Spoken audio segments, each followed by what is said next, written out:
السلام علیکم۔ بسم اللہ الرحمن الرحیم۔ رب اشرح لی صدری ویسر لی امری واحلل عقدۃ من لسانی یفقہوا قولی۔ آج اسلام آباد ہائی کورٹ میں جسٹس محسن اختر کیانی کی عدالت میں مسنگ پرسنز کیس تھا، جس میں ان کا کہنا تھا کہ جو مسنگ ہیں انہوں نے بھی عید کرنی ہے۔ اسلام آباد ہائی کورٹ میں بلوچ طلبہ کی بازیابی سے متعلق کمیشن کی سفارشات پر عمل درآمد کے کیس کی سماعت کے دوران جسٹس محسن اختر کیانی نے یہ ریمارکس دیے۔ عدالت عالیہ کے جسٹس محسن اختر کیانی نے کیس کی سماعت کی، جس کے دوران درخواست گزار کی وکیل ایمان مزاری ایڈوکیٹ ایڈیشنل اٹارنی جنرل منور دوگل اور اسسٹنٹ اٹارنی جنرل عثمان گھمن پیش ہوئے۔ جسٹس محسن اختر کیانی نے سوال کیا کہ I S I, M I, I B, C T D, F I A عہدیداران پر مشتمل کمیٹی بنا دی تھی، کیا اس کمیٹی نے کوئی ورکنگ کی ہے؟ اسسٹنٹ اٹارنی جنرل نے استدعا کی کہ عدالت عید کے بعد کا وقت دے دے۔ جسٹس محسن اختر کیانی نے کہا کہ جو لوگ مسنگ ہیں انہوں نے بھی عید کرنی ہے۔ ایمان مزاری ایڈوکیٹ نے کہا کہ میں واضح کرنا چاہتی ہوں، ادھر کوئی بیان دیا جاتا ہے، بلوچستان میں کچھ اور ہوتا ہے۔ گزشتہ سماعت کے بعد مسنگ پرسنز کے نئے کیسز بھی سامنے آئے ہیں۔ ایک طالب علم انیس الرحمان ابھی بھی مسنگ ہے، جسے 5 جون کو خضدار سے جبری طور پر لاپتہ کیا گیا۔ باقی طالب علم بازیاب ہوئے ہیں۔ جسٹس محسن اختر کیانی نے کہا کہ اب لانگ ٹرم مسنگ کا معاملہ شارٹ ٹرم مسنگ کی شکل اختیار کر رہا ہے، یعنی پہلے لوگوں کو اٹھا کر غیر معینہ مدت کے لیے غائب کر دیا جاتا تھا، مگر اب یہ ہے کہ کچھ وقت کے بعد انہیں پیش کر دیا جاتا ہے۔ کسی لیول پر پالیسی میکر سے کسی نے سوال کیا، وہ محسوس نہیں کر رہے کہ ریاست کے خلاف کس طرح نفرت بڑھ رہی ہے؟ ان میں دہشت گرد بھی ضرور ہوں گے، لیکن جو بھی ہونا ہے قانون کے مطابق ہونا ہے۔ ایمان مزاری ایڈوکیٹ نے کہا کہ پہلے لاپتہ کرتے ہیں، پھر سی ٹی ڈی کے حوالے کر دیتے ہیں، اب یہ معاملہ پورے ملک میں بڑھ رہا ہے۔ جسٹس محسن اختر کیانی نے کہا کہ ہر ایکشن کا ری ایکشن ہوتا ہے، انہیں نہیں معلوم ایسے اقدامات سے ریاست کے خلاف نفرت پیدا ہوتی ہے۔ عدالتوں نے بھی ابھی تک صرف لاپتہ افراد کی ریکوری پر فوکس کیا ہے، ہم کبھی لاپتہ افراد کی ریکوری سے آگے نہیں گئے۔ عدالت نے سوال کیا کہ اٹارنی جنرل کو گزشتہ سماعت پر 3 مسنگ پرسنز کا بتایا تھا، ان کا کیا ہوا؟ ایڈیشنل اٹارنی جنرل نے جواب دیا کہ 95 میں سے 91 افراد کو ابھی تک ٹریس کیا جا چکا ہے، ہم نے پوری کوشش کی ہے، کوئی بدنیتی شامل نہیں۔ جسٹس محسن اختر کیانی نے سوال کیا کہ کیا کمیٹی بن گئی ہے؟ صرف نوٹیفیکیشن ہونا ہے اب؟ ہم نے تو اٹارنی جنرل کی ریکویسٹ پر کمیٹی میں تبدیلی کی بھی اجازت دی تھی، ہم نے مسنگ پرسنز کے کیسز کے لیے معاملہ لارجر بینچ کو بھجوایا تھا۔ کرمنل جسٹس کمیٹی کی بھی ایک میٹنگ ہوتی ہے جس میں ہم ایشوز کو دیکھتے ہیں، بہت سے کیسز نیشنل سیکیورٹی سے متعلق ہیں، ہم ان کو ان کیمرہ کر لیں گے، ہمیں لاپتہ افراد سے متعلق ان کیمرہ بریفنگ دیں، یہ لاپتہ افراد کا ایشو حل ہونا چاہیے۔ بین الاقوامی سطح پر ہم انسانی حقوق کی خلاف ورزیوں کے طور پر پہچانے جاتے ہیں، یہی وجہ ہے کہ سرمایہ کار ہمارے ملک میں نہیں آتے، وہ یہاں آ کر سرمایہ کاری نہیں کر رہے، عدالتیں فرسٹریٹ ہو کر کیس بند نہیں کر دیتی، وہ فیصلہ دیتی ہیں۔ مجھے تو یہ نظر آتا ہے کہ ایک لڑکی، ان کا اشارہ ایمان مزاری ایڈوکیٹ کی طرف تھا، کہ ایک لڑکی پورے پاکستان کی طرف سے کھڑی ہے۔ اس کے بعد آپ کے سامنے خبر رکھنے جا رہے ہیں کہ شاعر احمد فرہاد جیسا ایک اور کیس اسلام آباد ہائی کورٹ میں آ گیا۔ اسلام آباد ہائی کورٹ نے آزاد کشمیر کے لاپتہ شہری خواجہ خورشید کی بازیابی کی درخواست پر نوٹس جاری کر دیا۔ جسٹس محسن اختر کیانی نے مسنگ پرسن کی اہلیہ کی درخواست پر احکامات جاری کیے۔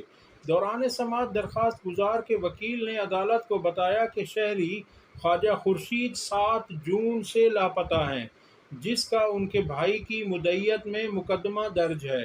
عدالت نے سوال کیا کہ کیا یہ راولپنڈی سے لاپتہ ہوئے ہیں؟ وکیل نے جواب دیا کہ انہیں G13 اسلام آباد بلایا گیا تھا، وہاں سے کوئی اٹھا کر لے گیا۔ یہ بھی احمد فرحاد کی طرح کا کیس ہے۔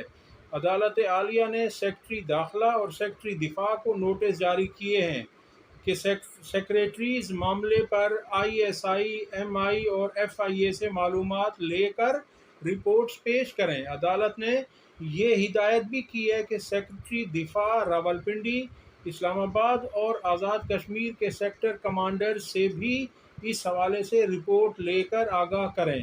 عدالت نے اپنے حکم میں کہا ہے کہ عید کے بعد 1 ورکنگ ڈے دے رہے ہیں تاکہ آئندہ سماعت پر رپورٹ آ جائے۔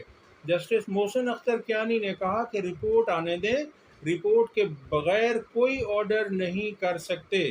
عدالت نے نوٹسز جاری کرتے ہوئے کیس کی مزید سماعت 21 جون تک ملتوی کر دی ہے۔ اگلی خبر آپ کے سامنے رکھتے ہیں کہ شاعر احمد فرحاد کی ضمانت منظور کر لی گئی ہے۔ آزاد جموں و کشمیر کے دارالحکومت مظفر آباد میں آزاد کشمیر ہائی کورٹ نے شاعر احمد فرحاد کی 2 لاکھ روپے کے مچلکوں کے عوض ضمانت منظور کر لی ہے۔ مظفر آباد کی ڈسٹرکٹ اینڈ سیشن جج کی عدالت نے گرفتار شاعر احمد فرحاد کو ریمانڈ مکمل ہونے پر جوڈیشل ریمانڈ پر جیل منتقل کرنے کا حکم دیا تھا۔ پولیس نے عدالت میں بیان دیا تھا کہ احمد فرحاد سے تفتیش کا عمل مکمل ہو چکا ہے۔ عدالت نے حکم دیا تھا کہ 24 جون کو احمد فرحاد کو دوبارہ عدالت میں پیش کیا جائے۔ عدالت کے احکامات کے بعد شاعر احمد فرحاد کو راڑہ جیل منتقل کر دیا گیا تھا۔ اگلی خبر آپ کے سامنے رکھتے ہیں کہ chief justice Lahore high court نے جو 8 الیکشن ٹریبونلز کے ججز تعینات کر دیے تھے، ان کے خلاف الیکشن کمیشن سپریم کورٹ پہنچ گیا۔ الیکشن کمیشن نے کل سپریم کورٹ میں درخواست دائر کی کہ لاہور ہائی کورٹ کے چیف جسٹس کے فیصلے کے خلاف وہ آئے اور ان کی استدعا تھی کہ ان کے فیصلے کو معطل کیا جائے، اور قاضی فائز عیسیٰ صاحب نے فوراً فیصلہ کر لیا بینچ کی تشکیل کا، اور آج قاضی فائز عیسیٰ صاحب نے ڈبل بینچ تشکیل دی، جس کی سربراہی وہ خود کر رہے ہیں، اور ان کے ساتھ جسٹس نعیم اختر افغان شامل ہیں۔ اور اس کیس میں چیف جسٹس قاضی فائز عیسیٰ نے 20 جون کی تاریخ مقرر کر دی ہے۔ اب دیکھتے ہیں کہ اس کیس میں کیا ہوتا ہے۔ لگتا تو یہی ہے کہ جس اسپیڈ سے، جس سرعت سے، جس جلدی میں قاضی صاحب دکھائی دے رہے ہیں، اللہ خیر کرے آگے ہوتا کیا ہے۔ اور یہ جو 4-5 دن کا گیپ دیا گیا ہے قاضی صاحب کی طرف سے تاریخ میں اس کی سماعت کے لیے، وہ بھی اس لیے ہے کہ عید کی چھٹیاں ہیں، اور 19 تاریخ تک، 19 جون تک عید کی چھٹیاں ہیں، اور قاضی صاحب نے 20 جون اس میں لگا دی ہے۔ اور اس میں آپ دیکھ لیجئے کہ الیکشن کمیشن شاہ سے زیادہ شاہ کا وفادار دکھائی دے رہا ہے۔ Chief justice Lahore high court نے فیصلہ دیا، حکومت جانے، چیف جسٹس جانے، الیکشن کمیشن کو اس میں کیا پڑی ہے کہ وہ فوراً سے پہلے بغیر جوتے پہنے وہ سپریم کورٹ میں پہنچ گیا، اور وہاں جا کر اس نے درخواست دائر کی، اور سپریم کورٹ میں تحریک انصاف کی کئی پٹیشنز پینڈنگ ہیں جو مہینوں سے پڑی ہوئی ہیں، ان پر چیف جسٹس صاحب کوئی تاریخ نہیں لگا رہے، مگر الیکشن کمیشن نے ادھر درخواست دائر کی، ادھر اس پر بینچ تشکیل دے کر تاریخ بھی مقرر کر دی گئی ہے۔ یہ ہوتا ہے انصاف۔ اس لیے قاضی صاحب بہت مشہور ہیں کہ وہ جنہیں انصاف دینا ہوتا ہے انہیں وہ فوری انصاف فراہم کرتے ہیں۔ اگلی خبر آپ کے سامنے رکھتے ہیں کہ حکومت یعنی FIA سائفر کیس کی بریت کے خلاف بھی سپریم کورٹ میں پہنچ گئی ہے۔ سب کے سامنے ہے کہ ہائی کورٹ میں پرازیکیوشن، حکومت، FIA اپنے کیس کو ثابت کرنے میں بری طرح ناکام رہی، اور خود پرازیکیوشن نے، استغاثہ نے ہائی کورٹ میں اقرار کیا کہ ان سے بہت ساری غلطیاں ہوئی ہیں، انہوں نے جلد بازی میں سارا ٹرائل کیا ہے، مگر اس کے باوجود حکومت کے پیسے کو ضائع کرنا ہے، عوامی پیسے کو ضائع کرنا ہے، اور اسی لیے حکومت FIA سپریم کورٹ میں پہنچ گئی ہے سائفر کیس کی بریت کے خلاف۔ اب دیکھتے ہیں کہ اس میں کیا ہوتا ہے۔ اگلی خبر آپ کے سامنے رکھنی ہے کہ انسداد دہشت گردی عدالت راولپنڈی کے جج اعجاز آصف کے خلاف پنجاب حکومت نے ریفرنس دائر کر دیا تھا لاہور ہائی کورٹ میں، جسے chief justice Lahore high court نے مسترد کر دیا، خارج کر دیا، اور پنجاب حکومت نے 11 درخواستیں اسی انسداد دہشت گردی راولپنڈی کے جج اعجاز آصف کی عدالت میں دائر کر رکھی تھی، جن میں یہ استدعا کی گئی تھی کہ عمران خان، شاہ محمود اور تحریک انصاف کے دوسرے قائدین کی جو ضمانتیں ہیں وہ نہ سنی جائیں۔ یہ عدالت، یہ جج صاحب ان کی ضمانتیں نہ سنیں۔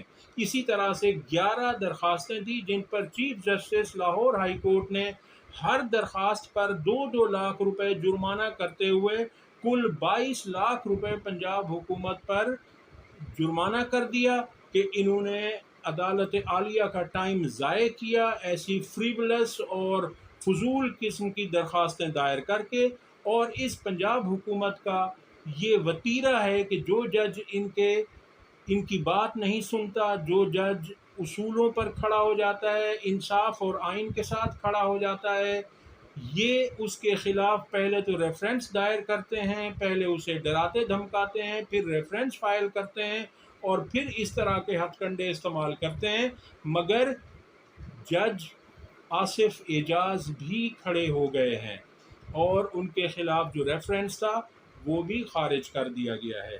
تو اب تک کے لیے اتنا ہی، اگلی ویڈیو تک اللہ حافظ۔